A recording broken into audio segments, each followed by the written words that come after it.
जोरू का गुलाम। शिक्षाप्रद कहानी। भैया का फोन आया। दीपाली, पापा की तबीयत बहुत खराब है, डॉक्टर ने जवाब दे दिया है, तू जल्दी से आजा। आनन फानन में तत्काल में रिजर्वेशन करवाकर मायके पहुंची।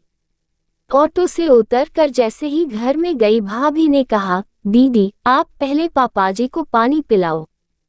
कल रात से उन्होंने एक घूंट पानी नहीं पिया है।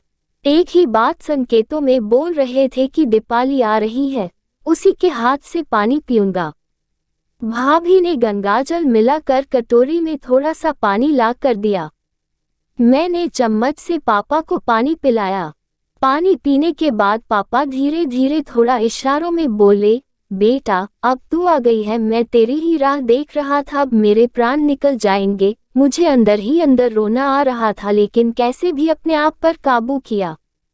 दूसरे दिन सुबह ही पापा हम सबको छोड़कर चले गए। 12 दिन तो लगातार रिश्तेदारों का आना जाना शुरू था। इतने लोगों के बीच रहकर भी मुझे बार बार एक ही बात खाई जा रही थी कि अब मम्मी का क्या होगा। पापा के बिना मम्मी कैसे रहेगी, क्योंकि 24 घंटे दोनों साथ ही में रहते थे। क्या भाई भाभी मम्मी से अच्छे से बर्ताव करेंगे?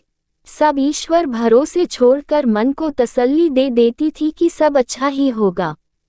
वैसे भी अपना समाज अभी उतना उदारवादी नहीं हुआ है कि एक माँ बेटी के यहाँ आकर रहे।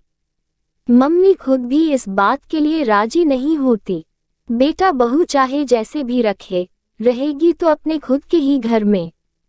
वापसी के पहले दिन मम्मी ने भैया से कहा, पापा की संपत्ति में से उनकी निशानी के तौर पर दीपाली को कुछ दे दे। वैसे भी आजकल दीपाली की स्थिति कुछ अच्छी नहीं चल रही है। तेरे पापा ने भी कहा था कि हम दीपाली की कुछ मदद कर देंगे, लेकिन वे कुछ कर पाते इसके पहले ही। मैंने विरोध दर्शाते हुए कहा, मम्मी मुझे कुछ नहीं चाहिए। पापा ने मुझे बहुत कुछ दिया है, मुझे पढ़ाया लिखाया, अच्छे घर में एवं बहुत धूमधाम से शादी की, और सबसे बड़ी बात बहुत अच्छे संस्कार दिए। हाँ, दीपाली ठीक कह रही है। इसकी शादी में पापा ने दिल खोलकर पैसा खर्च किया था। और वैसे भी कानूनन जो लड़कियां मायके से अपना हिस्सा लेती है, उनका मायके से संबंध खत्म हो जाता है। मुझे एवं मम्मी को, दोनों को ही भैया से ऐसी उम्मीद नहीं थी। मैंने मम्मी की ओर देखकर इशारों में कहा कि यह सब भाभी का ही सिखाया हुआ होगा। जोरू के गुलाम जो ठहरे, क्योंकि मेरे भैया तो पहले ऐसे न थे, वे तो मुझ पर जान लुटाते थे। इतने में ही भाभी, जो इतनी देर से चुपचाप सब सुन रही थी, अचानक बोल उठी, आपकी बात 16 आने सही है जी। जो लड़कियां मायके की संपत्ति में से अपना हिस्सा लेती है, उनका मायके से संबंध खत्म हो जाता है। भाभी से ऐसा सुनकर मैं और मम्मी फिर से एक दूसरे को देखने लगे कि देखा, ये सब इसी का सिखाया हुआ था।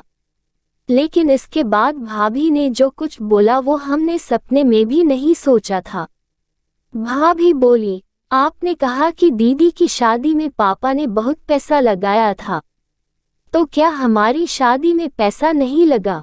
क्या हमारी शादी में पापा ने किसी तरह की कोई कंजूसी की थी?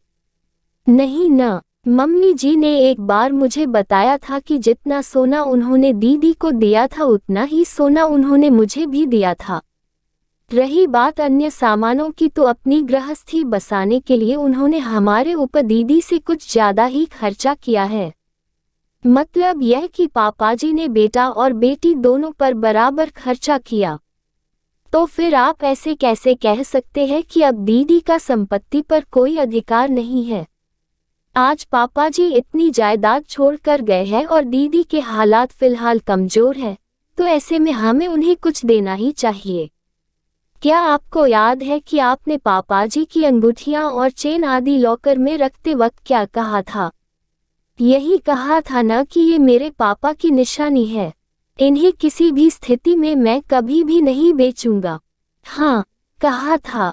तो फिर तो फिर क्या आपने कभी सोचा कि आपके पास तो पापा जी की निशानी के रूप में उनके द्वारा बनाया हुआ इतना बड़ा मकान है, उन्हीं के मेहनत से आज अपनी कपड़े की दुकान पूरे शहर में नंबर 1 पर है, बैंक में इतना बैलेंस है, दीदी भी पापा जी की बेटी है।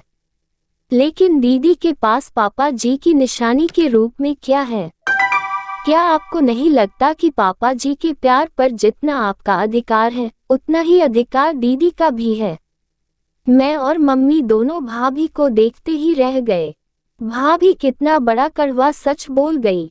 ये सब बातें जानता तो हर कोई है, लेकिन कोई भी भाई भाभी जानते समझते हुए भी इस बात की ओर से अपनी आंखें जानबूझकर बंद कर लेते हैं। हम ही क्यों, भैया को भी भाभी से ऐसी उम्मीद बिल्कुल नहीं थी, ये उनके चेहरे से साफ साफ दिखाई दे रहा था। भैया ने भाभी से कहा, शिल्पा, आज तुमने मेरी आंखें खोल दी। मैंने तो सामान्यतः समाज से जो कुछ भी सुनता आ रहा हूँ वो ही दोहरा दिया। मैंने इस बारे में इस दृष्टिकोण से कभी सोचा ही नहीं। सच में मेरे पास तो पापा की निशानी के रूप में मकान और दुकान सब कुछ है, लेकिन दीपाली के पास तो कुछ भी नहीं है। इसलिए मैं उसको पापा की अंगूठियां और चेन दे देता हूँ। मैं सोचने लगी कि क्यों हम सब लोग भाई के किसी भी गलत बयान के लिए या गलत निर्णय के लिए भाभी को ही दोषी मानते हैं।